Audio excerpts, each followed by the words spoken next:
And I want to begin by thanking Secretary of Agriculture, Brooke Rollins, for being here today. We appreciate you being here. We also appreciate you getting out and about around the country as you have, and getting a chance to meet with our great farmers and ranchers in our respective states. So thanks so much for that as well. I'm very pleased to be joined by Senator Jean Shaheen. As you can tell, she is very young, but she and I were actually governors together. We were both very young. Starting about 25 years ago, when she was a teenager and I was not as old as I am now.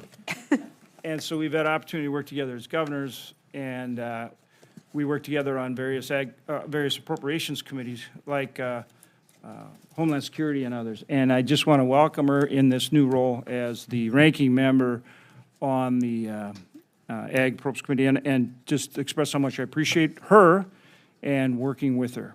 So welcome, and really good to have you on the committee. Also, we're joined by our chairman of the Full Appropriations Committee, who also, we've worked together a long time, and she's providing a strong leadership for the Appropriations Committee and doing everything in her power to see that we get back to regular order. And so I would pause here for just a minute and ask if our chairman would like to make a few comments. Chairman Collins. I just want to say that I am absolutely delighted that Senator Hoeven is chair of this committee and that Senator Shaheen is the vice chair. That means this subcommittee is in very good hands, and we welcome the secretary. Thank you, Chairman. Again, Secretary, thanks for being here today. We appreciate you and appreciate you being here right away to talk about this ag appropriations budget. You had a great chance out in North Dakota, and I know you've been to other states as well, to see what our farmers and ranchers are doing out there firsthand. But I know you really don't, that's not new to you, having grown up on a ranch, which is incredibly important that you have that background, and then having gone to Texas A&M and ag school. Well said. Thank you. And a very good one at that. And they play reasonably good football, too, last I checked. Until November, but yes. Yeah. Well, we're again, and we are pleased that you're getting out and about like you are, and that you're with us here today. Thank you.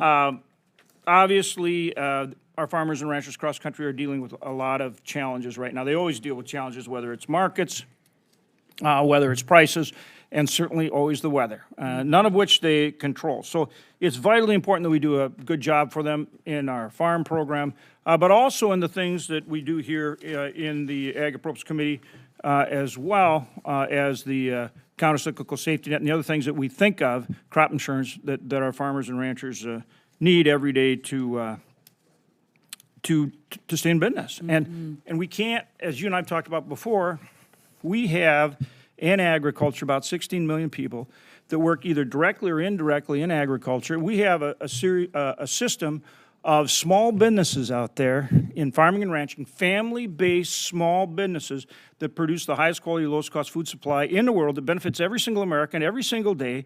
And we as Americans spend less on our food and have the best food and the best choice, and we spend less as a percent of our budget than pretty much any developed country in the world, brought to us by our family farms and ranches, and that we can't take that for granted. Yeah.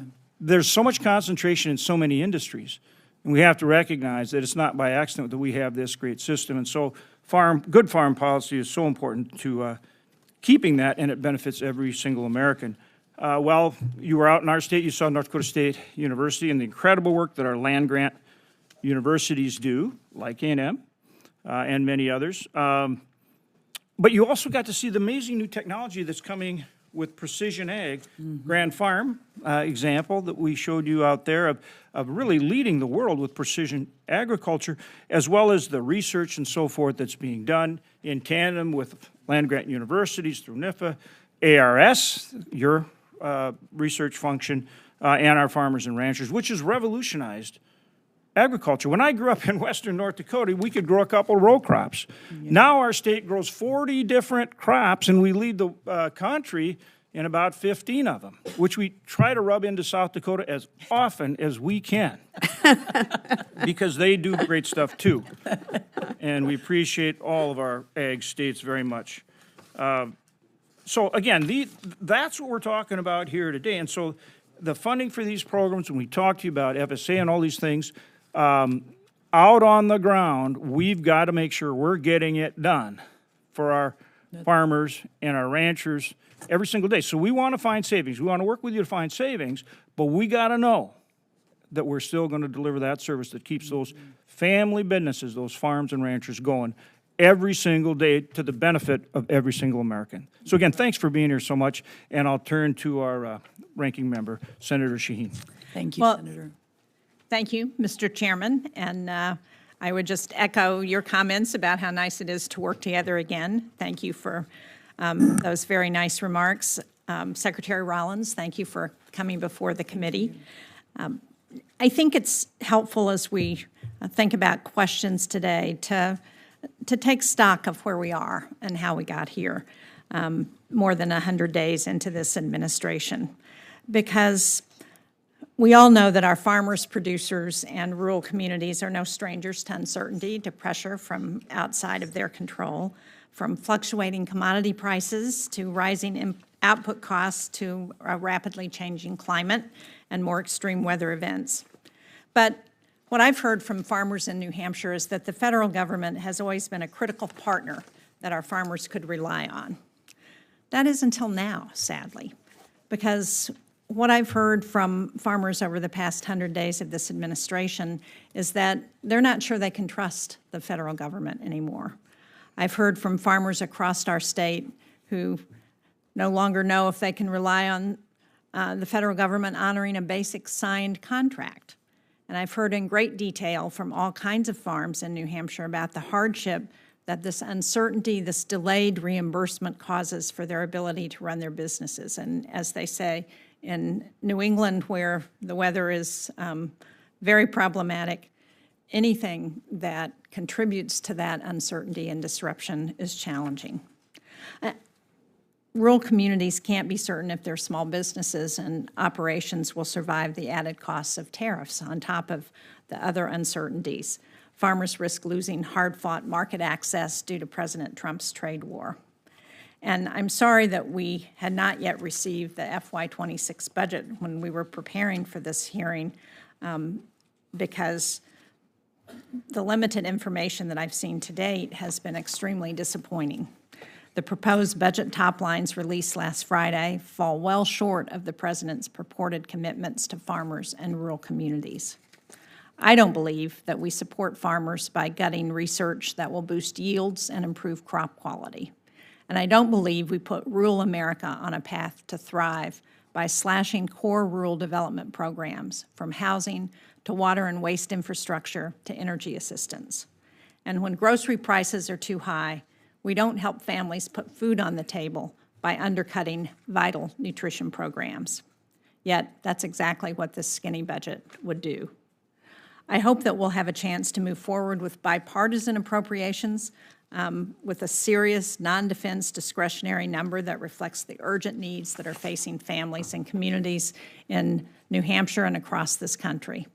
Because there are plenty of places where we can work together to ensure that these programs deliver for producers in rural America, from investing in our rural communities and boosting the rural housing supply, to supporting programs that help local food systems thrive, to investing in cutting-edge research that will allow our farmers and ranchers to feed our nation and the world.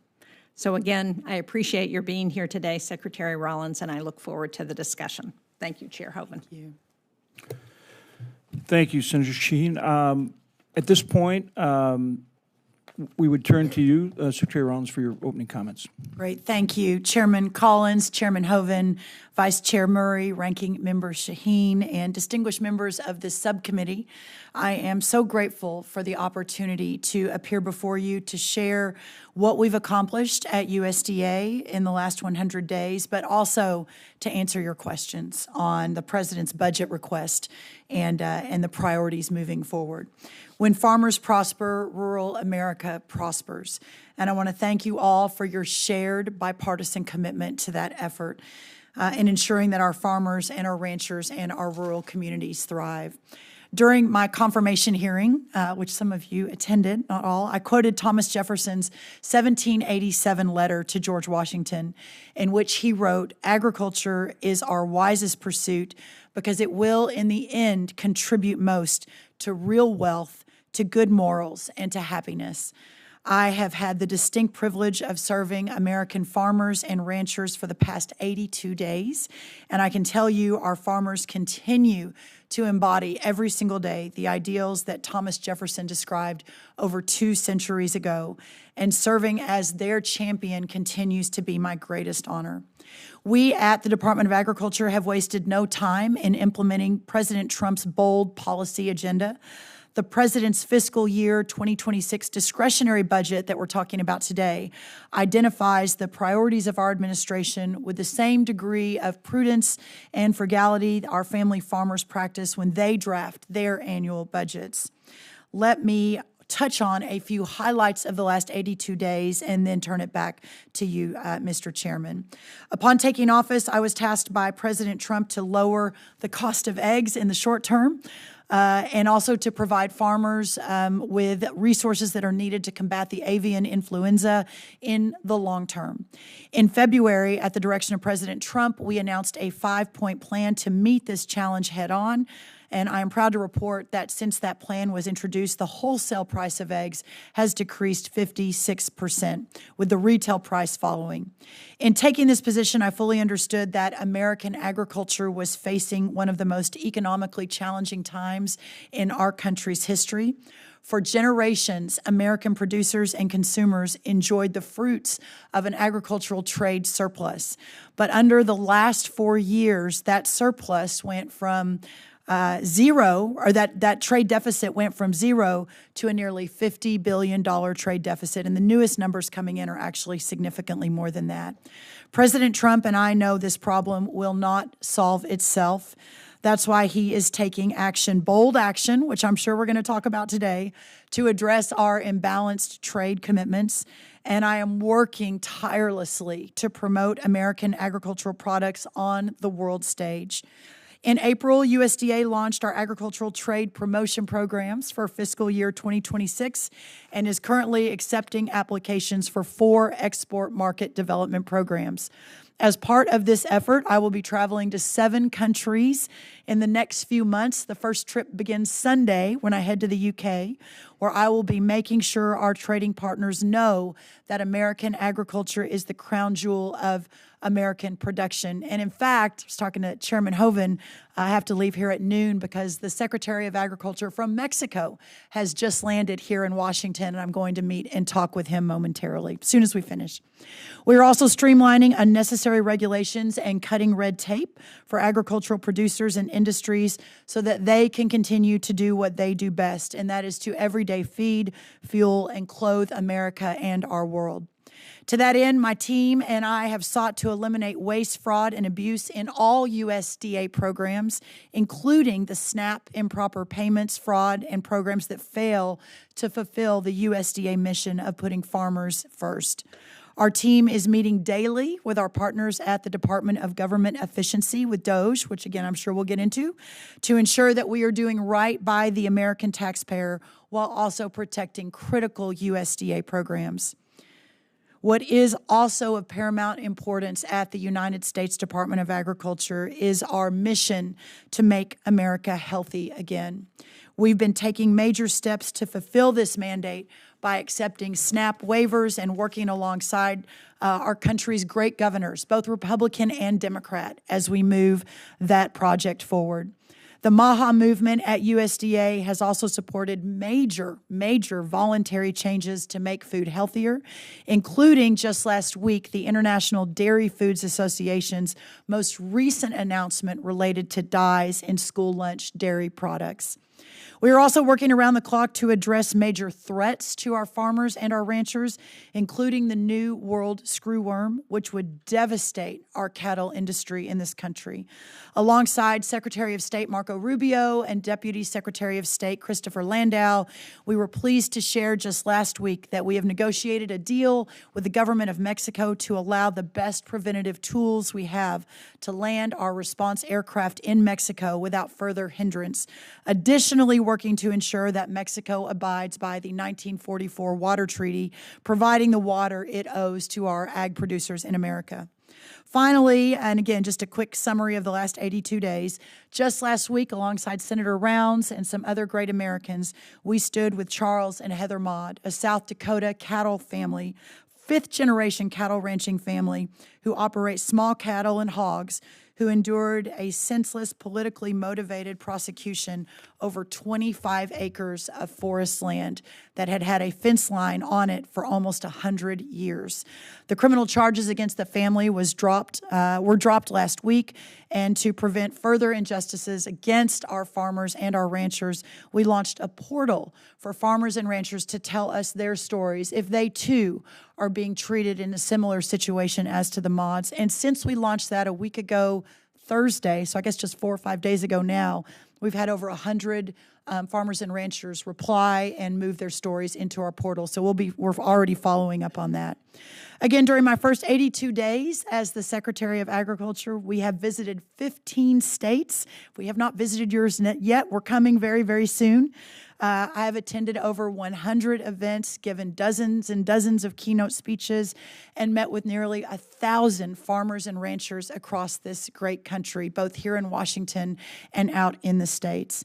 We will continue to build based on their feedback, based on their hard work, and based on reconstituting, rebuilding, and revivifying the United States Department of Agriculture to better serve our customers.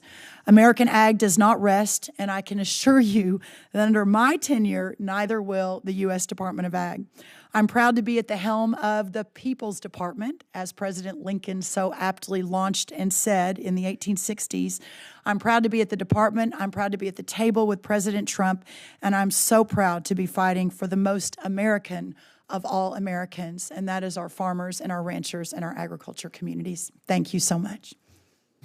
Thank you, Secretary Rounds. We'll now start rounds of 5-minute questions, and I'm going to defer to our full committee chairman, Senator Collins, to start that process. Thank you very much, Mr. Chairman. Welcome, Secretary Rollins. Thank you. It is great to see you here today.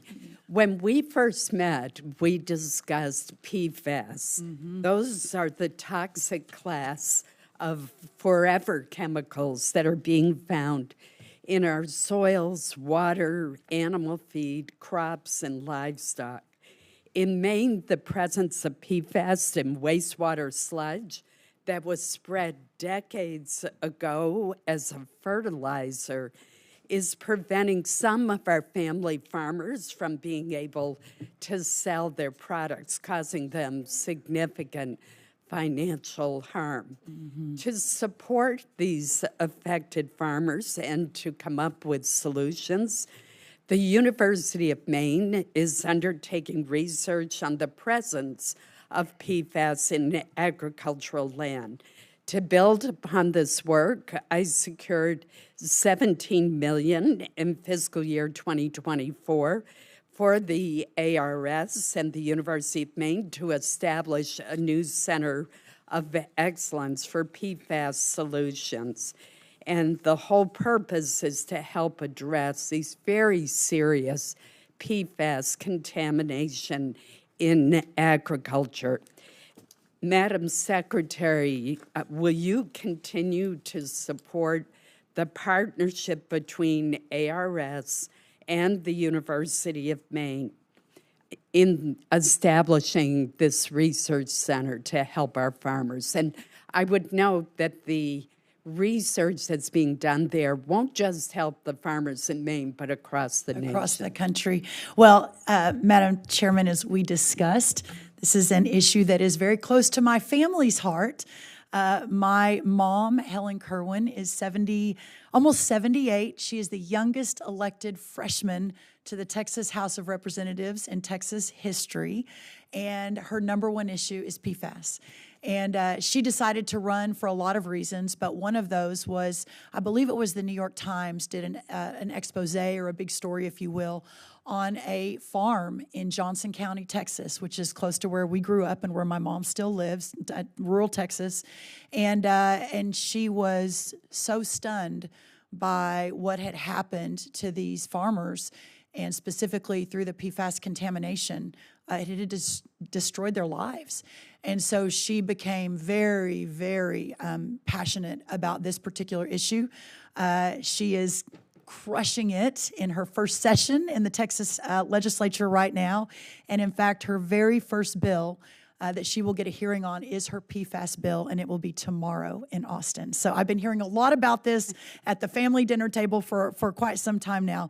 But yes, we remain committed to this research, very proud of that $7 million grant to the Center for Excellence. And I think that, at least according to my mom, who is amazing, raised my sisters and me by herself. She was a single mom. But at least according to my mom, Maine leads the way in many respects on this important issue for all of our farmers and our ranchers. And I'm excited to learn more, perhaps even come visit the center in Maine, see the work that they're doing firsthand, and to continue to support it. So thank you for your leadership on that. Thank you so much. And in this case, listening to your mother makes all the sense in the world. I need to tell my 4 teenagers that, but yes, yes. In late March, I wrote you a letter detailing my concerns about USDA's delay in releasing some program funds. I've heard from constituents who have received grant award letters from USDA in the previous administration, only to later receive letters from USDA informing them that their grant funding is frozen.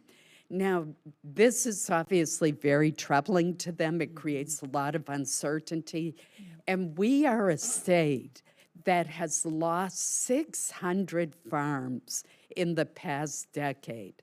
And that is very troubling to me. I grew up in northern Maine.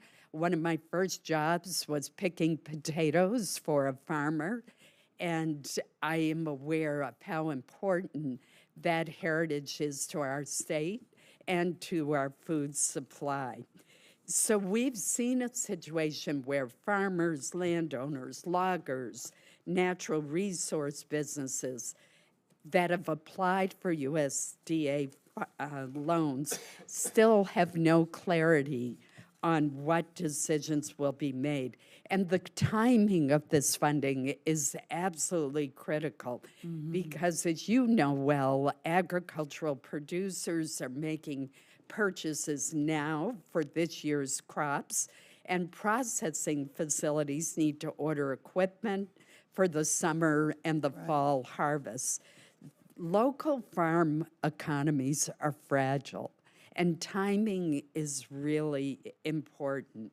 So I know and appreciate that you've made some significant strides in releasing program funding over the past few weeks. Could you provide the subcommittee with an update on federal funding at USDA that remains frozen and a timeline for when you plan to finish your reviews? I will, and I take to heart so sincerely everything you've said, and I know many of you have reached out during this process of frozen funds from both sides of the aisle, and my goal is to respond immediately. Sometimes it's at midnight, sometimes it's at 5 a.m., but my goal is always to respond and to be available. I have an amazing team. Kaylee Bowler is our chief of staff. She's here, Jen Teller, and a few others that you all probably know well. and we are working around the clock, going line by line by line.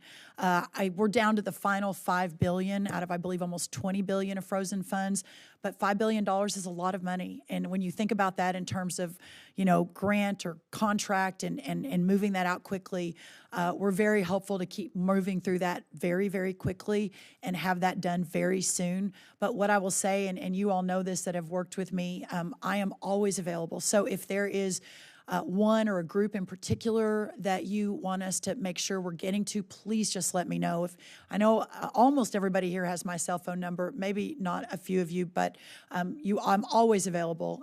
Several of these guys have it too. So just call me and just know we're doing our very, very, very best. Some of the funding that we have pulled back and then reopened, we've asked for reapplications to realign around this president's priorities, which of course, not surprisingly, is not diversity, equity, and inclusion or some climate programs, but instead to reapply where the farmer or rancher would receive 65% of the funding or more. That's another piece of this as well. So we, again, are going line by line. We're working around the clock, and believe me, we are on it. But please know to always reach out if there's something specific, and I hear you. Thank you very much. Thank you, Mr. Madam Chairman. Appreciate it. Senator Shaheen. Thank you, Mr. Chairman. And just to follow up on that, I referenced this in my opening statement, but in New Hampshire, USDA has frozen an $11 million RCPP award for the Connecticut River Conservancy. It's a project that has leveraged public-private partnerships for critical ecosystem restoration across the watershed. And unfortunately, the months-long delay has slowed seasonal work, and it's driven up the costs of the project. Given that it's been more than 3 months since the administration froze this program, when will USDA release the funding? What is the name of it again? It's an RCPP award for the Connecticut River Conservancy, and we're happy to follow up with whoever the appropriate person is. And just to follow up on that, one of the things, as we know, that Congress did at the end of last year was to pass disaster funding. That included $220 million as a set-aside for small farms in the 6 New England states, plus Hawaii and Alaska. And we've got apple growers in New Hampshire who in '23 lost about 90% of their crop. Virtually all stone crops were wiped out in that season. They've been waiting desperately for the funding to be released from that emergency supplemental. Senator Tillis and I sent you a letter back in March emphasizing the need to get this assistance out. So again, along the lines of Senator Collins' question, can you provide an update for when the remaining funds will be released and how we will ensure that the funding goes particularly to the small farms in states like New Hampshire, where they are desperately in need of some assistance? Yes, ma'am, I appreciate that. The ECAP funding, the economic assistance, of course, we were given a statutory deadline of March 21st, I believe, when y'all passed that or when it was passed in late last year. I think March 16th or March 17th, the portal opened, and it's a 3-day turnaround in most cases. I think we've already moved out, I don't have the number in front of me, but of the $10 billion, almost $8 billion, y'all correct me if I'm wrong. So we've actually moved almost all of that money out in, I would argue, record speed, but maybe there have been a few that we haven't, so please let us follow up on that. I've got right in front of me, Madam Chairman, that in your state, we have moved out $395 million just into New Hampshire to 17,476 of your producers in New Hampshire. So I think we've done pretty well on that, but again, if there are instances where you are not hearing those stories and that it hasn't moved as quickly as we believe it has, please let us know, and we'll run that down. On the disaster relief part of it, which is the additional $20 billion, in the coming weeks, by the end of May, that portal will open also. Obviously, as part of that $20 billion, there was specific funding for the Mexican water issue in Texas, and then, of course, up in the Northeast where you are, and then I believe Alaska was the third specific instance. But we're working with governors across the country. That one's a a little more complicated than the ECAP, the disaster, or the emergency relief payments, but we're really close, and within a matter of days or weeks, certainly by the end of this month, that money will begin moving as well. Well, thank you. I appreciate that. As you know, farming is very different in New England than it is in the Midwest and many states in the West, and anything that we can do to be helpful in terms of getting information from our farmers to make sure that they qualify for those programs, please. I hope you'll Absolutely. work with us. Yes. I also serve on the Foreign Relations Committee, and one of the things that the FY26 budget request eliminates is the Food for Peace program and the McGovern-Dole Food for Education program. In 2023, those programs provided over 1.1 million metric tons of U.S.-grown commodities to people abroad. For weeks earlier this year, more than 550 metric tons of U.S.-grown rice, peas, wheat, beans, super cereal, and ready-to-use therapeutic food sat at risk of spoilage in ports, on ships, and in warehouses across the world because of the dismantling of USAID. We're tracking that more than 350 metric tons of mixed commodities from American farmers are either pending purchase or will not be purchased this year due to the administration's terminations and delays. So can you talk about what you're saying to farmers to address this and how we're replacing that food that is so desperately needed by people around the world? Yeah, I'll talk briefly about the McGovern-Dole program first.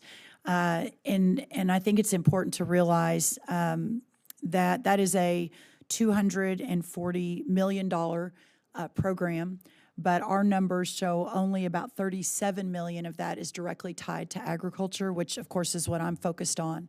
So as we are looking to realign the government, to reorganize, to make it more efficient for the American taxpayer, looking at programs like McGovern-Dole, which obviously all these government programs have a very worthy mission statement with very wonderful intentions, but at the end of the day, are they serving the American taxpayer who is funding them, and are we providing and meeting the metrics of what the original intent was? And without knowing all the details of the McGovern-Dole program, for example, the fact that of a $240 million program, only $37 million is being used regarding commodities, our American farmer commodities. And I don't say $37 million isn't a big number, and especially for our farmers and our ranchers, but I think in the context of what the effort is to ensure that everything we're doing is aligned with the best and highest use of taxpayer dollars, and understanding that the layers of bureaucracy and the administration and all of the money going to lots of other places other than our ag community, that we need a wholesale reapproach to all of it. And that's what, and I realize Senator will agree to disagree on this, but that's what President Trump's vision is. And while we're going through, it's never easy to change the status quo. The easiest thing for us to do is just say, oh, it's great, and we don't want to make anyone mad, and let's just keep moving forward and keep adding money to the programs. This is what I believe the voters asked for, and we'll continue to have these discussions. So I hear you. It is something we're looking at every day, and the Food for Peace program as well. But programs like McGovern-Dole, it's time to really take a deep look and see what we're spending the money on and if it's being effective. I'm out of time, and I appreciate what you're saying, and I think most of us would agree that examining the programs and being more efficient and effective is something that we all support. Sure. But when we do it in a way that allows millions of tons of food and medicine to rot because we've cut off funding to ensure that that goes where it's supposed to go, that is not efficient and effective. Thank you, Mr. Chairman. Thank you, Ranking Member Shaheen. Secretary, so at the end of the year, we ended up with a one-year extension of the Farm Bill because we did not have agreement to update the countercyclical safety net like we need to, which, as you know, we're working on very hard. But with that one-year extension, we put in place $33.5 million in emergency assistance for the $33.5 billion. For the $10 billion that is market conditions based, we put a number of conditions on it. One, that you would start providing it within 90 days, and that you would follow a format called WIP Plus, which we put in the statute back in 2017. You did both. And you started dispersing, or started the process of dispersing March 19th. I think of that 10, you're probably closing on $7 billion. You've already dispersed. States, my state, it's about $500 million. I think, you already referenced the ranking member and other states as well. That is how we want to work with you. So I want to put right out front, that's how we want to work between this subcommittee and I think Senator Bozeman will tell you our ag committee, full ag committee, and USDA. So then I just want to step over now to the weather-based $20 billion. What's your plan on that for getting it going and kind of the format so we know? We're getting questions on that now from our producers. That's right. So we are within days of announcing the application process. Of course, that's a little more complicated because we don't have the specifics, and it isn't, as you mentioned, in North Dakota, 15,794 of your farmers and ranchers have received money through that first tranche, through the first $10 billion, the emergency aid. On the weather-related programs, that application opens in the next week or two, and we will be moving very, very quickly. We realize that this is a long time coming, and it's related to disasters that happened a while ago.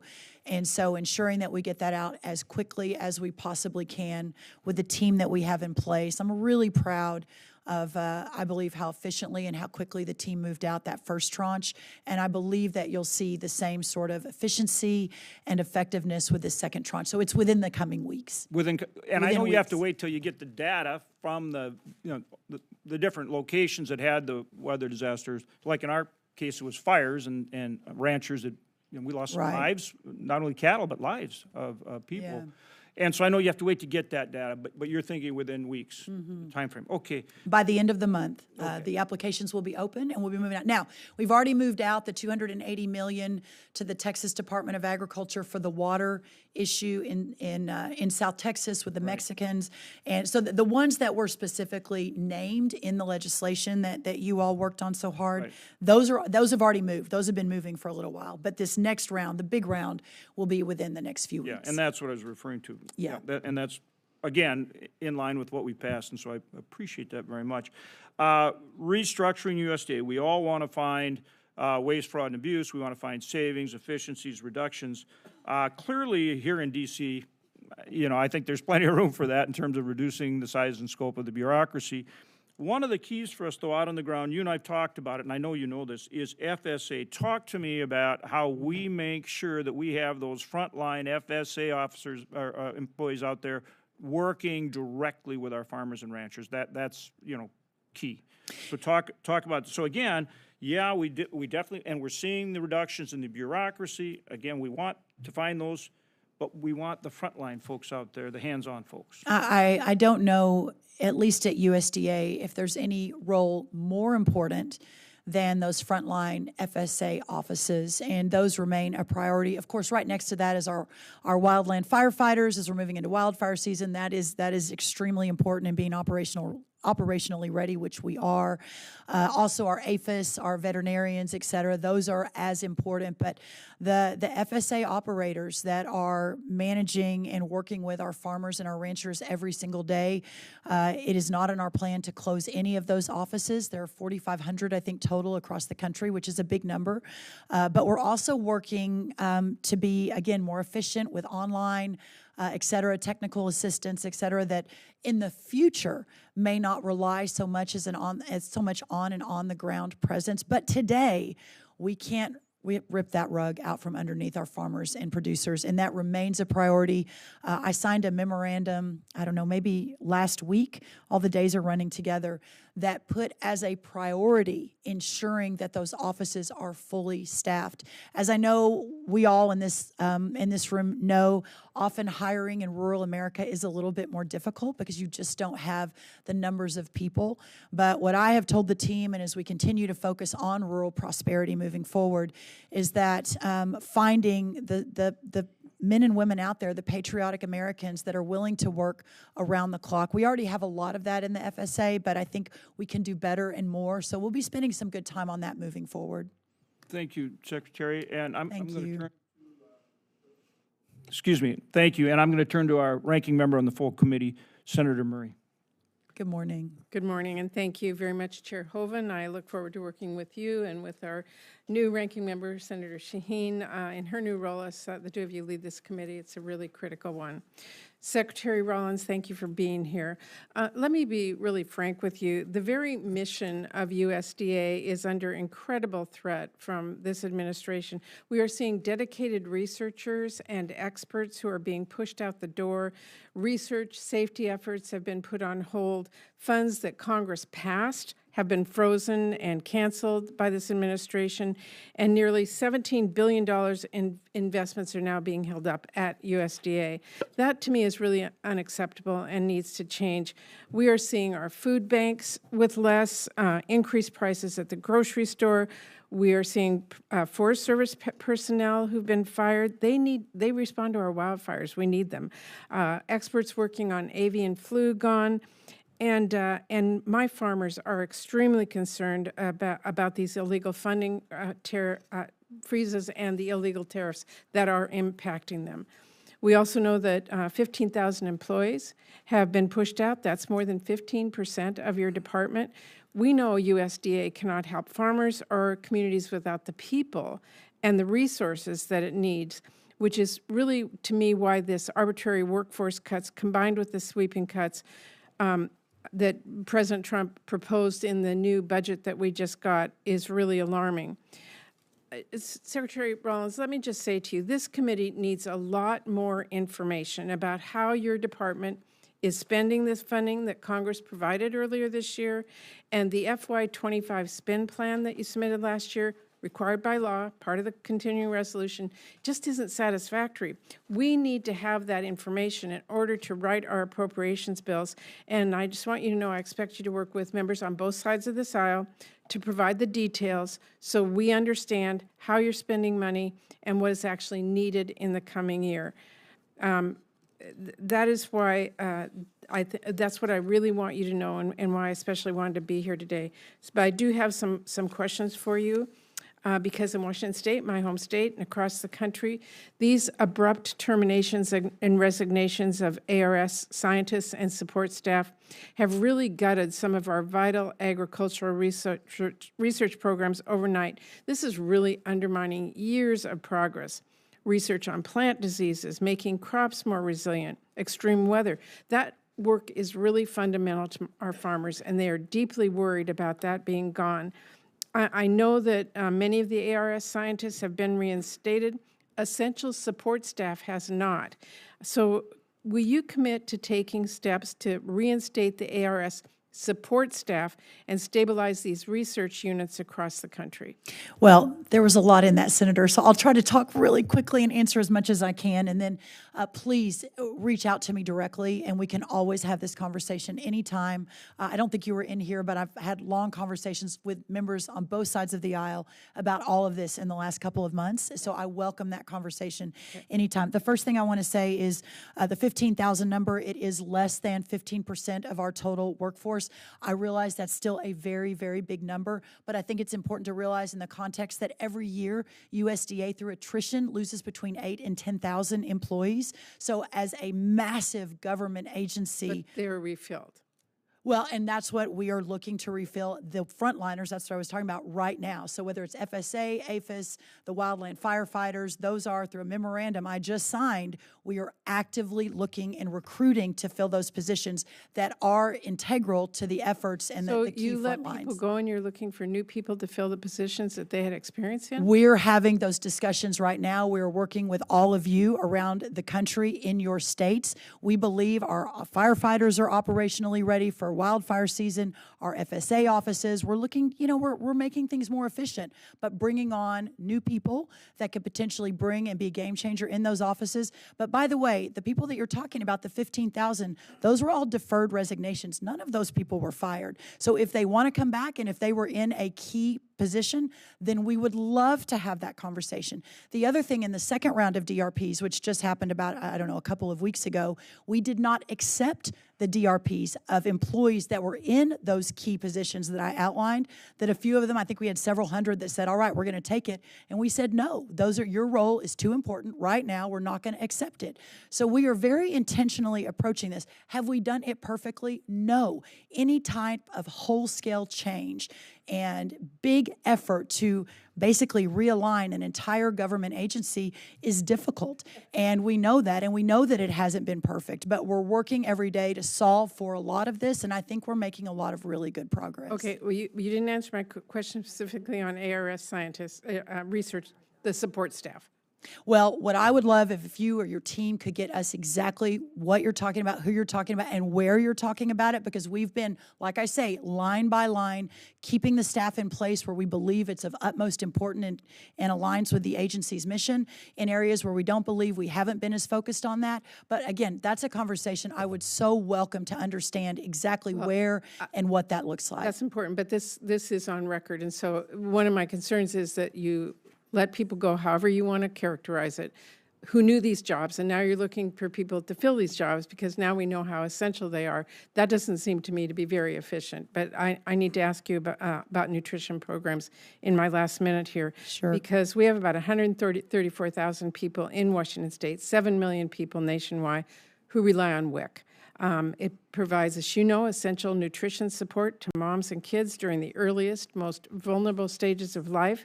It is one of the most effective programs that we have. It's always received bipartisan support on this committee.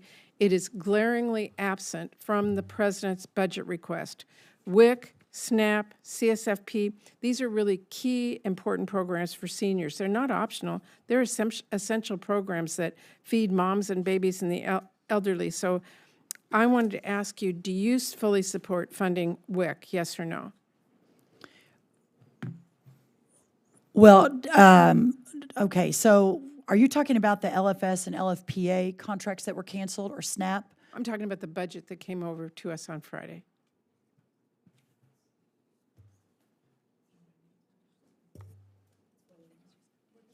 WIC is fully funded. SNAP is, so that's why I'm confused by your question. I'm sorry, Well, Senator. in our looking at this, it is absent. I'm happy to get the information to you, but this, for this committee, I know it's something we have always supported on a bipartisan basis. It is something we need to continue. Yeah, WIC is fully funded. I'm happy to talk SNAP or some of the other cuts, but Yeah, WIC, it is eliminated in the budget that the president sent on Friday. We also thought that. we'll clarify that and get that right back to you. I know there have been some realigning in SNAP and in some of the food banks, et cetera. That's kind of where we've been talking and focusing on. For the committee members, the president sent over his budget on Friday. It does eliminate WIC in it, so we obviously need to have better information from the administration. That's, our understanding is that, I mean, number one, we fully funded WIC in the Right. last go-around in the CR, as you know, Senator. And our understanding is it just, in the skinny budget, it just wasn't included. It's funded for this year. Yeah, it's funded. This is the skinny budget. There are things we don't have yet. So that at least was our It's fully understanding. funded. You're welcome. Thank you, Senator Murray. Thank you, Senator Murray. Let me turn to Senator Moran. Chairman, thank you. Thank you to you and Senator Shaheen. Secretary, welcome. Thank you for coming to Kansas, although you came when I had the flu. I know, we missed you. Please come back Yes, I will. on a day that's not 16 below zero, and we'll show you a different side of our state. I want to talk a bit, before I get to a couple other topics, about Food for Peace.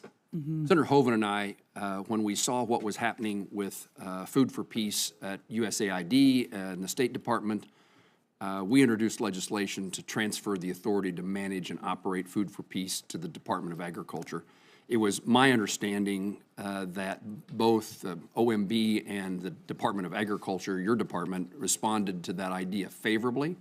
And I'm anxious to have you tell me what it is that I and my colleagues ought to be doing to keep providing the commodities that we grow in the United States to people who are starving around the globe, and is this something you're still interested in acquiring? Yes, and it's my understanding this program was started in Kansas. Is that right? That is true. Yes, the great state of Kansas, with about 150 farmers who came together and came up with the program. So, not surprisingly, I don't want to get ahead of my boss, and certainly Secretary Rubio and I have had very initial conversations about I it. would add, I also understood that Secretary Rubio was willing or capable of sharing that responsibility or giving you that responsibility. Yeah, we've had really great conversations about it. Obviously, we'll follow your lead, and if in fact this is the will of Congress, and I think we would be very willing to take that on if that was your direction, and would be excited to partner on that.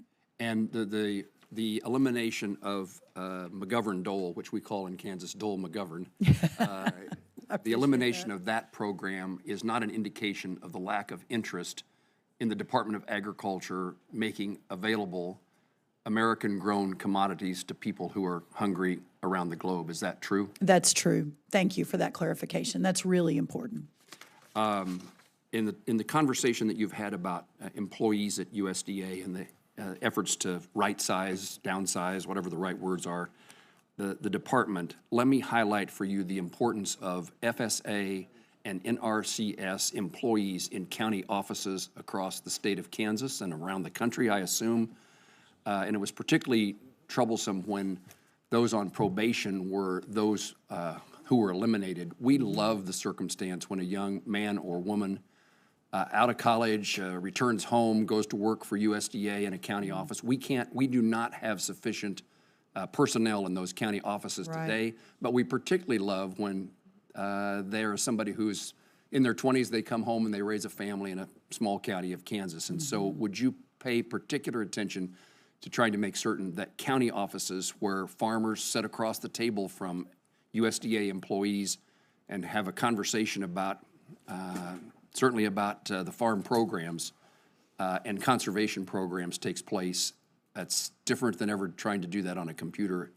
That's right. So what would you tell me about your commitment to that? Well, I think it's of paramount importance. And you think about what USDA is, who we are called to serve, the initial intention of the agency. Of course, in the founding of our country, we had the original 4 agencies: Treasury, Defense, the Attorney General, and Justice, or War. And then just a few years later, a couple decades later, Interior was added. And right after that was agriculture. So this goes back to almost the founding of our country. And certainly we take that very, very, very seriously. In President Lincoln's best vision and his intention in founding this agency, it was to have that on-the-ground support for our farmers and our ranchers. So as President Trump is working to make America great again and restore prosperity across our country, my role in that is to ensure that rural America sees a level of prosperity that perhaps they haven't seen in our lifetimes. And there is a lot that goes into that formula, right? There's a lot we've got to do. We've got to get government, the FSA remains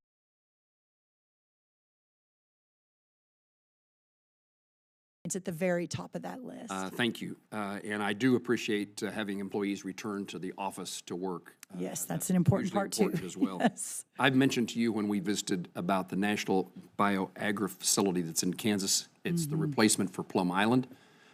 We had this conversation when you were in my office before the confirmation. I want to just highlight, because I have 1 second left, but I want to highlight that facility, that institution, and ask you to either tell me or get me a report on NBAS operational status as of today. I think it's a huge asset, and it's an important asset to the greater good of the country. And as we talked about in your office that day, a couple of months ago now, my commitment in fulfilling Congress's intent has not changed. And so I think, Senator, you and I can just make sure you need to send me reports if you're hearing anything different. But we are committed to ensuring that that facility moves forward in a way that best serves all of America and, frankly, the world. It's a really important asset. Thank you, Secretary. Thank you, Senator.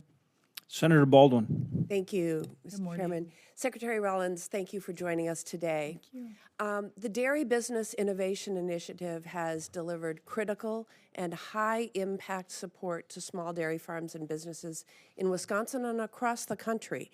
Since its inclusion in the 2018 Farm Bill, the program has helped producers expand their product lines, access new markets, and modernize their operations. And in Wisconsin, these small dollar grants have made a real difference in helping expand a globally respected dairy industry. As we consider additional funding, as we consider additional funding for USDA in 2026, I am really deeply concerned about the treatment of the Dairy Business Innovation Initiative under this administration. Congress has secured funds annually in statute in the bipartisan annual appropriation bills, and they were promised to farmers by the USDA. Yet over 400 dairy businesses had nearly $30 million on the chopping block due to a diversity, equity, and inclusion executive order issued by President Trump this February.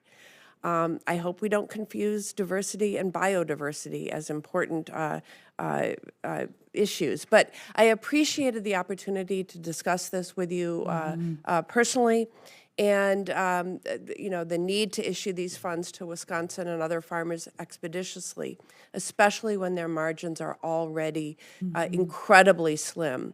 But I still have concerns. How are you planning to restore Congress's confidence in USDA's ability to implement and fund programs required by statute, like the Dairy Business Innovation Initiative? And how will you ensure the agency's communication to farmers and small businesses can be relied upon when they make real-time investment decisions in their operations based on awards?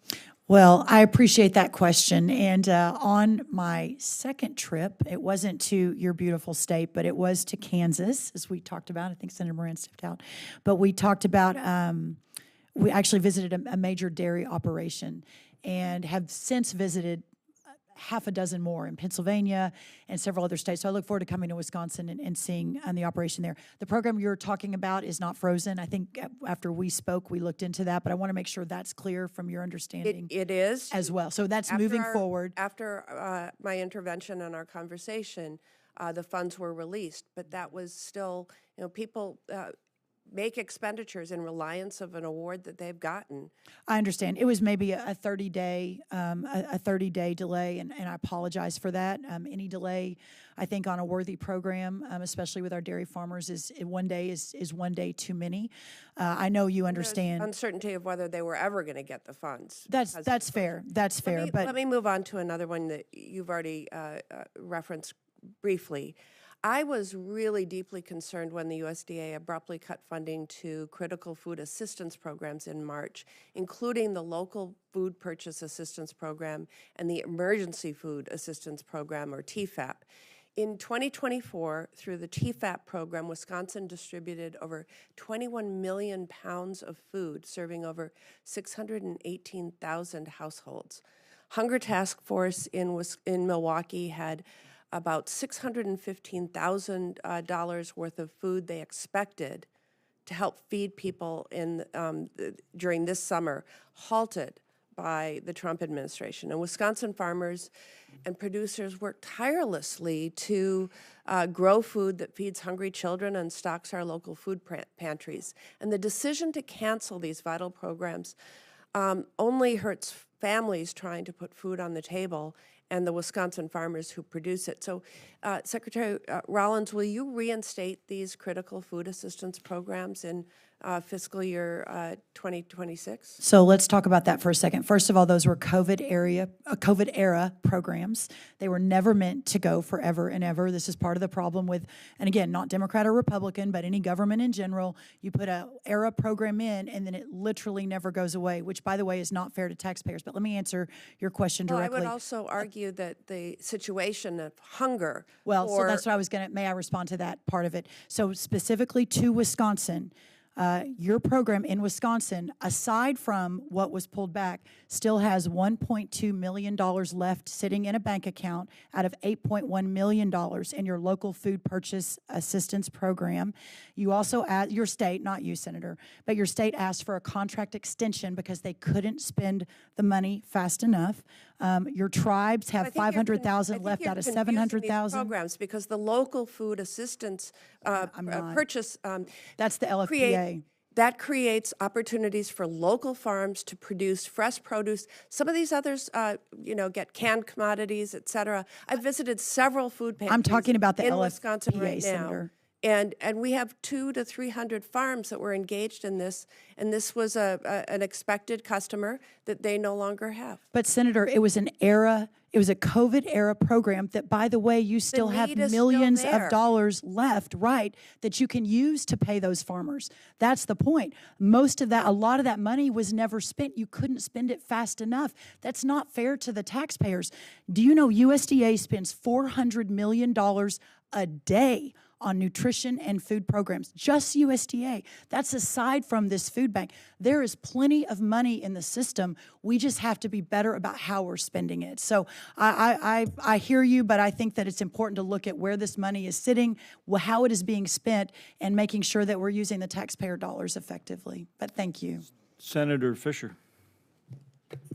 Thank you, Mr. Chairman. Secretary Rollins, it is so good to see you here today. Thank you. I share your desire to realign and reprioritize resources across USDA to put our ranchers and our farmers first. This is especially important for USDA's Agricultural Research Service to ensure that we are funding innovative and high-impact research that benefits our farmers and ranchers. I've been working to secure funding for an ARS facility that's focused on innovative precision agriculture research that is co-located at the University of Nebraska-Lincoln. And I look forward to continuing to work with you on that facility to ensure we can have high-impact, high-priority research taking place there. You have also talked about having more USDA's workforce located closer to the people that they serve. And while no official announcements have been made, I think this would be a great step. And I know Nebraska would be a great location to relocate parts of USDA, like the Ag Research Service, giving our proximity to a number of strong land-grant institutions, lower cost of living, and strong existing relationship with the agency at the facilities I mentioned beforehand. Can you talk about your plans for relocating parts of USDA to the heartland, and how do you anticipate relocation efforts could save taxpayer dollars and create greater efficiencies for the agency itself? We are very close. I'll say in the coming weeks, you will hear a lot more about these plans. And I'm so grateful because I've gotten a lot of feedback from you and from others about potential locations around the country. What I'm most excited about in this realignment, though, is exactly how you outlined it, Senator, that we have to move. This is a customer service-oriented agency, and why do we have so many people in Washington, D.C.? And then you bring the forest part into that, and then the nutrition into that, and it just doesn't make as much sense. It'll also be cheaper for the taxpayer, and the customer service agent will be closer to the people that they serve. So we are very in the weeds on that today, and an announcement is forthcoming. I appreciated your comments to Senator Moran about the FSA and keeping those local offices open. I am very well aware in rural communities across my state how important it is that farmers have that in-person access. And while we may be using technology in many areas, there still, I think at this point in time, needs to be that face-to-face contact. So, I agree. So thank you for that as well. In Nebraska, we are also so proud of the work that's being done at USDA's Meat Animal Research Center at Clay Center. That is a strong relationship that the center has with our livestock producers in the state. Last month, both Nebraska cattlemen and Nebraska pork producers talked to me about how they valued the research that's being done there. The president's budget does call for cuts to ARS funding, but I think it's also important for us to make sure that the dollars that we do spend on research and facilities gets stretched as far as it can. Due to overregulation, you've touched on that in some of your answers, a lot of burdensome contracting requirements out there, simple maintenance and upkeep costs end up costing sometimes 3 to 4 times more than they should. And this is especially true for unique research centers like US Mark at Clay Center, who operate, they are working farms, they are working ranches, they handle livestock on a daily basis. So would you agree that research done in collaboration with the livestock industry at US Mark's working farm and ranch is important? And would your team work with mine to ensure that the improvements that we make to ARS facilities don't end up dramatically costing more than it would for the private sector to operate those? I will, Senator, and I appreciate that and the great research that happens in Nebraska. A quick note on ARS: while we are decreasing the budget, it's $2.1 billion currently. Under the president's budget from Friday, it goes down to $1.9 billion.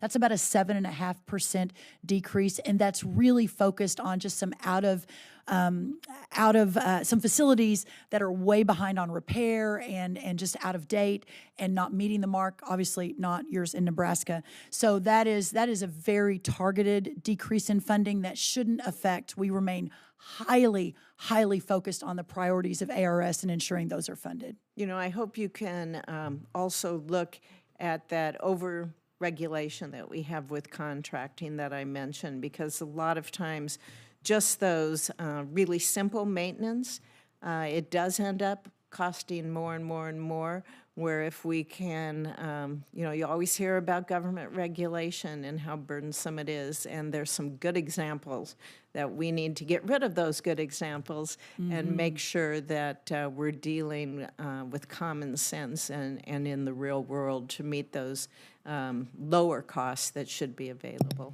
And the most important thing you can do is have your team send us those examples, and we'll get on it right away. Great, Yeah. thank you. Thank you, Senator. Thank you, Madam Secretary. Senator Heinrich.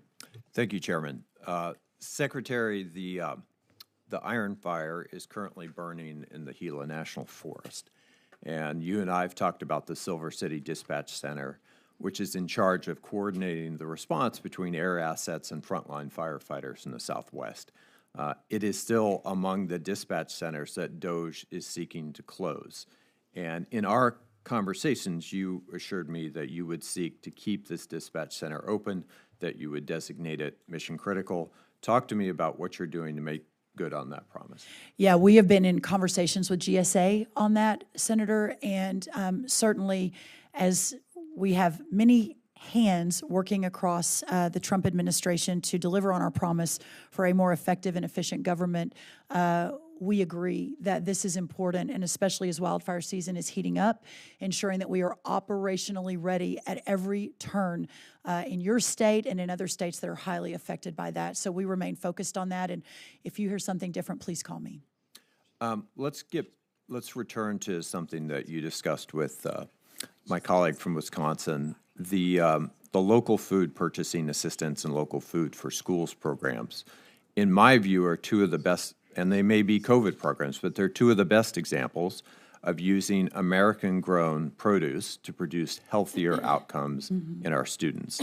To me, that is making America healthy again. You've canceled both of those contracts, even though those contracts were signed and farmers had bought supplies for planting based on those contracts. So what would you say to both the producers and the schools who made financial decisions based on those commitments? Well, I would love, Senator, the first thing I'll say is, could you send me specific information on that? Because that would be really helpful. We've talked a lot in broad strokes, but if I can see the details. In New Mexico, you still have $1.5 million of the last tranche left out of $6 million. I can't speak to what the state is doing, and we'll be happy to run that to ground. But the people I'm hearing from are literally the schools. and the producers who were impacted, the growers. Yeah, I would love to get more details on that and what that looks like. Again, as a COVID-era program, the other side of this, and I want to make sure you've got plenty of time to ask your other questions, but the other side of this, as far as the local nutritious farms, et cetera, I mean, I think that's a massive push. I think it's important we remain prioritized on that. But again, the $400 million a day we spend at USDA on nutrition, just on nutrition, I believe sincerely that we'll be able to check a lot of those boxes without continuing a program that was supposed to end at the end of COVID, and that in fact most states still have a lot of money left in the bank. They haven't been able to spend it.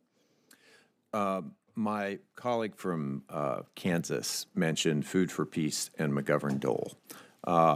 These programs have provided life-saving American-grown food to people around the world. I have literally met with mothers and children who relied on American food aid for their survival. So I appreciate that you've had initial discussions with Secretary Rubio about these programs, but what I saw 2 weeks ago with several of my Republican colleagues on the ground at a refugee camp was kids who were on fractional rations who didn't have enough calories per day to thrive. So what are we doing to fill the gap between the historic commitment of those programs and whatever that, replaces them in the meantime when the impact is kids who are not getting enough to eat?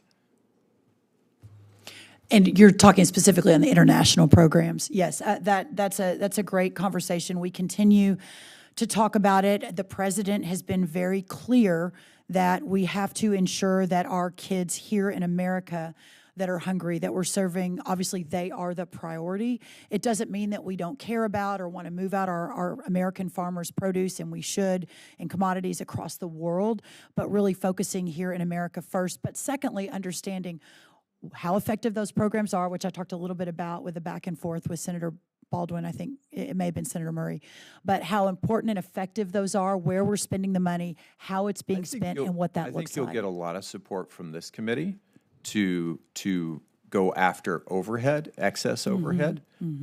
I think we have to check too many boxes, and there are a lot of entities that have gotten good at running those contracts because they can check those boxes.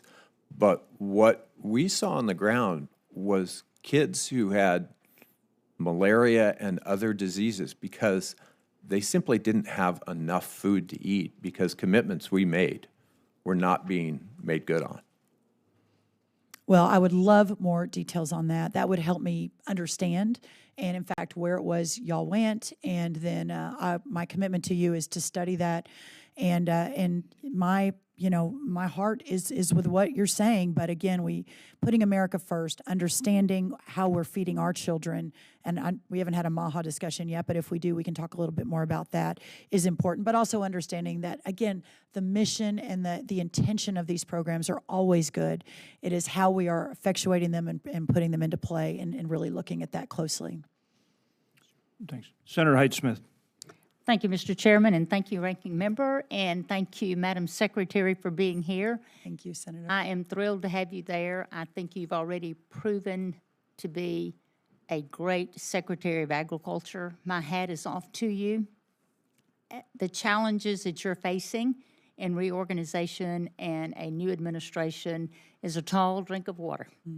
And I certainly want to be helpful any way I can, and I can attest to those 5 a.m. texts that I don't know when you sleep, but there's so many challenges out there. There are. And of course, as the former head of the Mississippi Department of Agriculture, I know all the players. And getting the calls I'm getting now on the concerns that you are desperately trying to address is very much appreciated, because there's a lot of glaring concerns that we have to take a look at. And I just admire the speed that you're tackling this and the tasks that you have in front of you. And before I go to the questions, and I know that this is about the 2026 budget request, but before I go into these questions, I just want to say this to everybody in the room.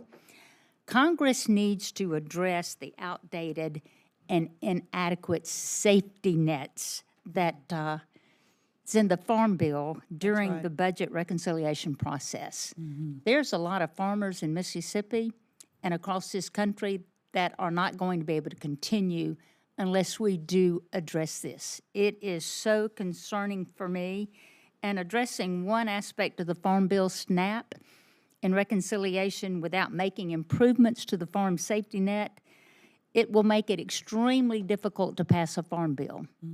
But it is so critical. So American farmers, as you well know, desperately want a new and improved farm bill. And I think it's our job to improve the farm bill.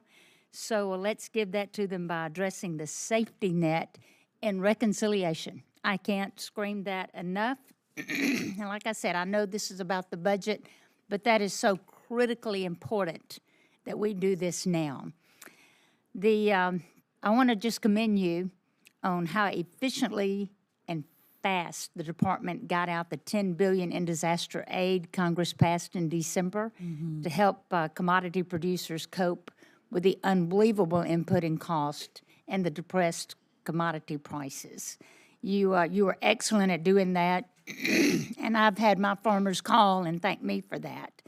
But through the USDA's Emergency Commodity Assistance Program, or the ECAP that you've referenced, many farmers are able to farm this crop this year that literally they would not be able to otherwise. Yeah. When I have bankers come to me and say, we are not going to finance your farmers next year without something, it was that critical, and it was not sounding the alarm. It was just pure fact is what we were dealing with. So thank you for that.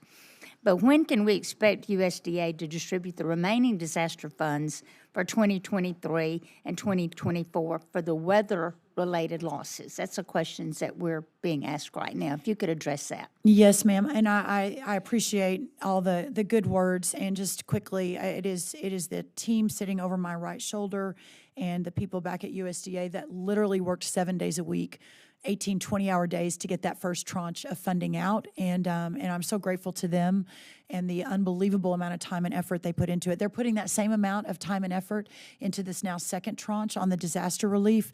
The portal should open within a matter of weeks before the end of the month to allow those grant applications to begin being processed. Our goal is timely, efficient, and turn it around quickly. With the first tranche, that first $10 billion, the ECAP, we were turning it in 2 to 3 days, which I believe is unprecedented for any government program, but certainly for USDA. And our goal is to have the same sort of speed, timeliness, and hopefully effectiveness on the second tranche as well. And thank you for that, and there's no doubt that you're not going to accomplish that because you've done so well so far. And we've talked about the FSA county levels and the staffing and the decisions that have been made. But again, as I hear from all of my producers and so many throughout the country, we know that some of this is so necessary and it is going to benefit us in the long run. It's kind of like cleaning out a closet. You dread doing it and you get everything out and it's just stuff everywhere until you get it sorted and organized and put back. And I know that's that an amazing metaphor that I can completely understand and appreciate. Yeah, with 4 children, we can clean out Yes, closets, we but can. that's where we are. Yes, ma'am. And to get it organized, put in the proper place, Right. but to get to the end of, the conclusions, is it being spent properly? And are we doing the most that we can to make it efficient? So my question is just, it's so critically important that support continues to reach these producers. And can we just ask that you work with the subcommittee on doing that? Absolutely. And it brings up a bigger question, I think, Senator, that the average age of the farmer is 58. That's a whole other hearing for another time, how we reverse that trend. But I think it goes to, not to cast any of us, around that age or older, aspersions at any of us, but that, moving to online is important at some point. But that's my point. It isn't today. And especially with all the challenges and the headwinds against our producers, we have to keep those frontliners in place as we're moving these projects out. Well, you have an unbelievable task with a huge agency, but I just want you to know you've got my support. I've been on the front lines. I've been there, and I am very, very pleased with what you're doing and the direction you're headed. And thank you for being willing to do it. Thank you, Senator. Thank you. Senator Peters. Thank you, Mr. Chairman. Good morning. Secretary Rollins, good to see you again, You and too. welcome to the committee. Thank you. Secretary, as part of the 2018 Farm Bill, Congress passed the PAWS Act legislation, which I authored to establish a grant program to provide shelter options for domestic violence survivors with companion animals. Research had found that up to 84% of women entering domestic violence shelters reported that their partners had threatened, abused, or had killed the family pet, used that as a source of intimidation for these survivors. In fact, nearly half the survivors report that they've stayed with their abuser longer, sometimes months, sometimes years, because of fear of what would happen to that beloved part of their family. PAWS funding is a priority that I pushed throughout my time on this committee and in the Senate. And it's a line item that I hope to see in the President's budget once we receive the details. So my question for you, Secretary Rollins, is would you be willing to support this important issue? And certainly I'd hope to count on you to get that continuing support that survivors have been able to get these last few years. Senator, if we could follow up and have a longer conversation, I would welcome that opportunity. This is the first I've heard of it, so I don't want to commit without knowing more, but I really appreciate your leadership and your quiet, steady hand in all of this, and I would love to have a longer conversation about that. Great. We will follow up. Yeah, it would you be and your great. team. I'll be happy to do that. In my home state of Michigan, food and agriculture is the second largest contributor to our state's economy. Everybody thinks about manufacturing and making cars. We do that really well, but ag is incredibly important. And specialty crop industries are the biggest part of that equation. That's why I've long fought for strong, consistent funding for the APHIS Specialty Crop Pest Program. And that's also why I'm so alarmed by some of the recent reports that more than 1,300 APHIS employees have accepted the deferred resignation option. So my question for you, Madam Secretary, is how will your agency continue to meet its responsibilities after such a major reduction in staffing? Well, it's a really important question, and one that I have been talking about quite a bit in media. I think that while we are moving through the reduction in force, but one point that I made, Senator, I don't know if you were in the room, that while 15,000 of our employees of 106,000 staffed agency, so a little less than 15%, have accepted the deferred resignation program, our typical attrition is between 8,000 and 10,000. Now, obviously, this is a significant jump from that, but it is one that I believe is manageable. I signed a memorandum a few weeks ago at USDA putting our key areas such as APHIS, such as wildland firefighting, such as FSA offices at the very top of the list. So as we have lost important employees as part of this process, we are out recruiting and ensuring that they become and are prioritized as we rehire, realign, and reorganize the agency. Okay, well, I look forward to working with you on that Yes, as well. sir. It's a major concern for us. As you know, public investment in agricultural research has decreased since 2002. While we've seen competitors such as China surge in their research efforts, they've now far surpassed U.S. investment in agricultural research as well as development. And given the critical importance of food security to national security, China competitiveness in this context, I think, is of much utmost importance for us to keep an eye on. And that's why I'm frustrated to see that the President's budget calls for hefty cuts in ag research funding. So my question for you, Madam Secretary, is ag research a priority for this administration? And if so, how do you square that with this year's budget request? Obviously, the research is a key component of this, of the work at USDA. In this budget discussion, we're just talking about the discretionary funding, which is about $30 billion of our total $200+ billion annual budget. So at about 20% total is what we're discussing today in total. Of that, the research part of it in the budget that came out Friday went from $2.1 billion down to $1.9 billion. So while it is a cut, it's not a massive cut. It's a 7% cut, and it's very much focused on outdated facilities. So as we continue the high priority and the focus on the important research, I believe that none of that will be compromised, Senator. If you see something different on the ground in Michigan or across the country, would you please flag it for us? Because it shouldn't affect the key, most important parts of the research. Right. Well, thank you for that. Thank you, Mr. Chairman. Thank you, Senator. Good to see you. Senator Ossoff. Good morning. Thank you, Mr. Chairman. Good morning, Madam Secretary. morning. Thank you for joining us. I want to follow up on hurricane disaster assistance. Key priority for farmers in Georgia, Madam Secretary. It's worth noting that after Hurricane Michael in 2018, it took the Congress the better part of a year to pass disaster assistance. We worked together across the aisle here to get it done after Hurricane Helene in less than 90 days. Here's a quote from Aaron Moses, owner of Moses Pecan in Uvalde, Georgia. We lost almost our entire 2024 pecan crop when Hurricane Helene hit our orchards. We lost the majority of our mature pecan trees, which will set our farm's production back for years. We were thankful that Congress approved disaster assistance funding at the end of last year, but it's critical that these funds get to those that need help. Here's a quote from Chris Hopkins, a cotton producer in Toombs County. He said that the storm has created a void due to loss of yield and quality as well as cost of cleanup that has become untenable to a first-generation operation like mine. When can farmers in Georgia expect that hurricane relief, which we passed timely in Congress, to be out the door? Yeah, first of all, thank you for that. That relief was passed very quickly and very impressively at the end of last year. And so we have been tracking it very, very closely. I have visited Georgia. Hopefully next time I'll see you. I've visited some of those peanut farmers especially. I've seen the devastation firsthand. It is heartbreaking to witness it. I had mentioned earlier, but it's good to keep repeating it, that within a matter of weeks, the portal will open on those grant applications under ECAP, which was the first tranche, that first $10 billion that went out for emergency assistance. That's the economic assistance. That's right. I'm But referring to I disaster understand, but I just want to use that as an explanation of how we're going to be also doing the second tranche, which is the disaster. We on March 17th announced it. On March 20th, funds were moving out and into farmers' When will bank the portal accounts. be open for the disaster assistance? By the end of the month, hopefully in the next week. And how will that impact states that are using a block grant arrangement with USDA?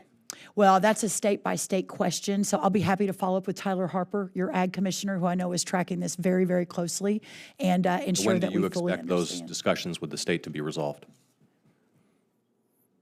Well, again, there are 50 states. We're talking to all of them. When we open that portal, hopefully it moves almost immediately. We've already moved the $280 million that was outlined in that disaster relief into Texas because it was outlined. It was obviously easier than the open book on the rest of the states, but it will move very, very quickly. Okay, If you don't time see is of the that, essence. then would you please let me know, I sure will. and we'll do everything we can. Madam Secretary, are you familiar with the Local Foods for Schools program? Yes, sir. So here's a few quotes from my constituents. This is from Scott Richardson of the Dawson County School District. Local Foods for Schools program has transformed our ability to bring healthy, fresh, and locally grown fruits and vegetables to our students. Prior to the LFS, purchasing from local farmers was often cost prohibitive. Here's a quote from Parrish Akins. They own a family farm. He owns a family farm in Nashville, Georgia. Mr. Akins said, "This program, quote, has allowed our farming operation to capture some of the profits which in the past would have gone to another member of a supply chain and has allowed us to increase our revenues." Here's Colquitt County School Nutrition Office. "Purchasing local foods has significantly enriched our school community by providing fresher, healthier meal options for students." Here's Atlanta Neighborhood Charter School Nutrition. Quote, we bought some Georgia shrimp from a guy who's been in the shrimping industry since he was a teenager in Brunswick. Crisp County School Nutrition. Through the Local Food for Schools program, we were able to establish reliable and stable local food sources. This is a program, of course, that helps Georgia farmers sell food to Georgia schools. Why did you cancel the program? Well, let's talk about Georgia for a second. The local food. I have 50 seconds left. Well, that's so a I big just wanna question. know You've got to give me a little bit more You time. can take your time, but I want to know why you canceled the program. Well, we canceled the program. It was a COVID-era program, first of all. Second of all, the money wasn't being spent. In the current tranche, your state has $2 million of $7 million left in the account. You're asking for contract extensions because you can't spend the money quickly enough. The food for the FPA, the LFPA, we've got $10 million of $20 million left. Why you've rather got than money tailor in the the bank. why rather it's than not tailor a the good use program of did you cancel? taxpayer funds. Well, my when constituents you've got believe that it taxpayer dollars. is. Well, I would love to talk to your constituents. I School wonder if systems, they know farmers. that the state of Georgia has not moved that money out. Will We you can't please continue provide that. to the committee an economic justification for the outright cancellation of that program? an economic justification for the outright cancellation of the COVID-era program that was due to end. Yes, Of the we will local do Food that. for Schools program that my Yes. constituents enjoy and rely on. Yes, we will be happy to do that, sir. Thank you, Madam Secretary. Thank you. Senator Merkley. Good morning. Thank you, Mr. Chairman, and welcome. Thank you. So agricultural research is very important in the state of Oregon. We have such varied types of agricultural activity. Just to give you an example, in Corvallis, the work is done on sudden oak death, which has a huge threat to our nursery stock industry, but also a huge threat potentially to our timber. In Pendleton, the research being done on drought-resistant dryland wheat varieties is essential. In Burns, the research on how to reseed grasses that are beneficial to cattle after a fire rather than having cheatgrass take over is essential. Sure. So we were shocked when all these scientists were fired. We lobbied like hell to get them back. We got them back. Thank you very much. But I'm very concerned about the proposed cut of $160 million to research in the proposed budget. Can you ensure or can you assure the farmers and all these and ranchers and all these different places in Oregon that the research will go on in a vibrant and significant way, not only for these reasons, that's just a short list. I mean, we have invasive flies affecting the berries. Right. You know, we have so many, we have warmer conditions in the ocean affecting our shellfish.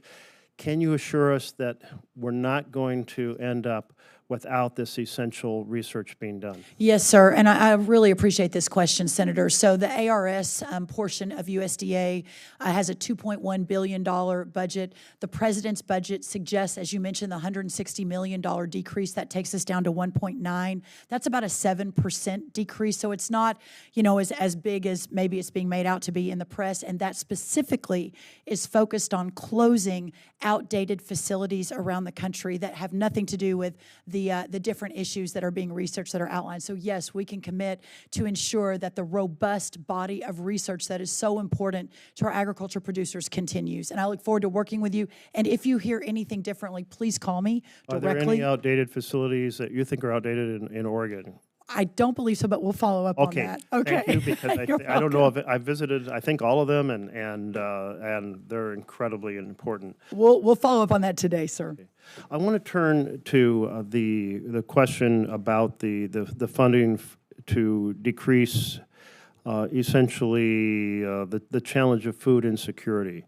And we have 1 in 6 kids in Oregon who are facing that insecurity, which basically means they're going hungry. And so the suspension of the Commodity Credit Corporation payments to food assistance programs, including TFAP, have really been shocking. I don't think President Trump campaigned on, I'm going to help increase the number of hungry kids. So what's going on there with that? Well, and let me pull up the Oregon numbers just so you are aware. So again, USDA spends about $400 million a day on nutrition programs. That's a stunning number. The specific program you're talking about, sir, to answer your question, was a COVID-era program that at the time probably made a tremendous amount of sense, but never was meant to continue indefinitely. And specifically to Oregon, of the $2 million under the LFS program and the $7 million under the LFPA, Oregon has $330,000 left in the first and $5 million left in the second. Almost every state was asking for contract extensions because they couldn't spend the money quickly enough. So I think it just goes to the balance we have to strike every single day on ensuring that every taxpayer dollar is spent to the best and highest use. And it was the decision of our president and this administration that perhaps that COVID-era program had fulfilled its purpose, but we can still continue to make sure that we're supporting our farmers and getting nutritious foods into the schools and into the food banks, but through different and other programs. You know, I guess I'd like to have you look at this from the perspective, is there a current need that needs to be addressed, whether or not it was originated under COVID or not? I have visited those food banks. I have seen the high increase in demand, which it's kind of scary to see how that need has grown. I have the estimate from the Oregon Food Bank that the changes that are currently happening under credit corporation, the suspension, will reduce their ability to provide about 3 million meals, 2.88 they said, 3 million meals. It seems like a pretty significant impact to an ongoing problem, regardless of whether the program was created under COVID. So could you just take a look at that in more detail? I'll look at the numbers you provided. I didn't catch if one of those was a TFAP number. Yes, sir.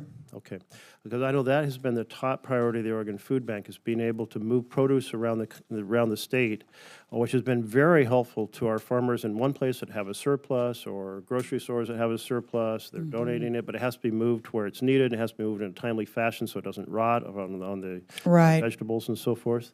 So I see that 5 minutes has vanished in my stack of another 10 questions. Well, I am always available, so I welcome a phone call. Just, call me anytime, and we'll be so happy to walk through any of this with you. Thank you very much. Yeah, thank you, Senator. Nice to meet you. Secretary, we know you have a timeline. We certainly want you visiting with the Mexican ambassador. We'll go to close up. Let me turn to Ranking Member Shaheen for her final comment. Yeah, and Senator Shaheen, if you have any other questions, we can go a few more minutes. Well, I just wanted to clarify what Senator Murray and I think we were asking you about with respect to the WIC program, which, as you pointed out, is not mentioned at all in the skinny budget. And what also is not mentioned is the cash value benefit for fruits and vegetables. So what we wanted to know from you is whether you would fully funding WIC, including that cash benefit. If you don't mind, I'd like to take a good look at it. Since it wasn't in this particular round, I haven't spent the time on it. But obviously, this administration believes that WIC is very important. Secretary Kennedy and I have had conversations about it pretty extensively already. So the more that I can learn and be in contact with y'all, I would welcome that. We would appreciate your getting back to us on whether you support both aspects of the WIC program.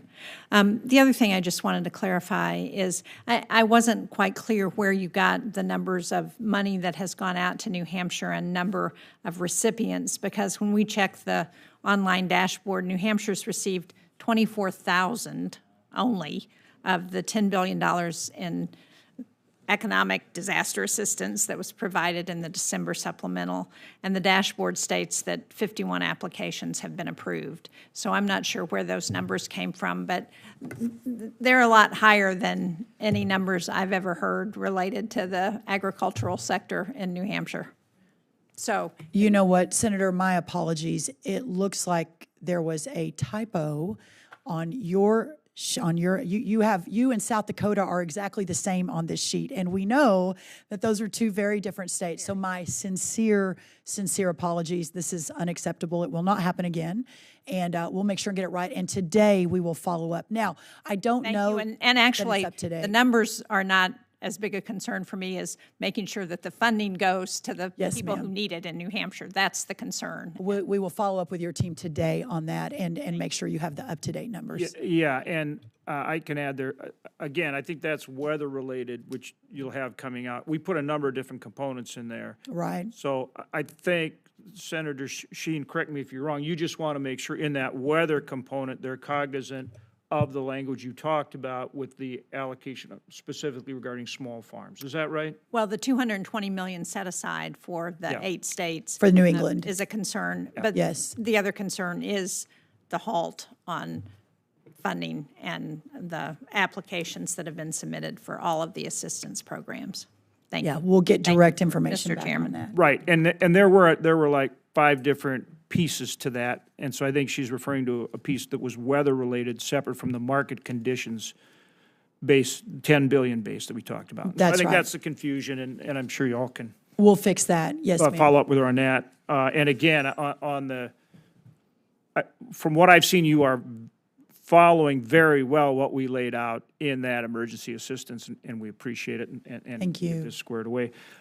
Just final couple comments or questions.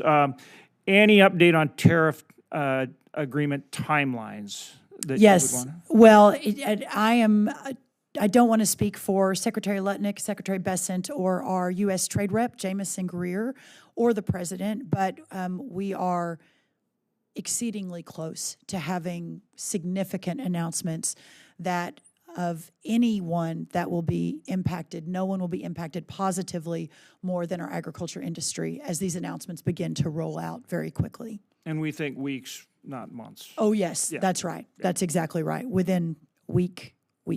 Yeah, okay. And then there was some discussion regarding ARS, restructuring, those kind of things. Obviously, the policy centers, you've got one at A&M, Thappery, NDSU, Nebraska, Omaha.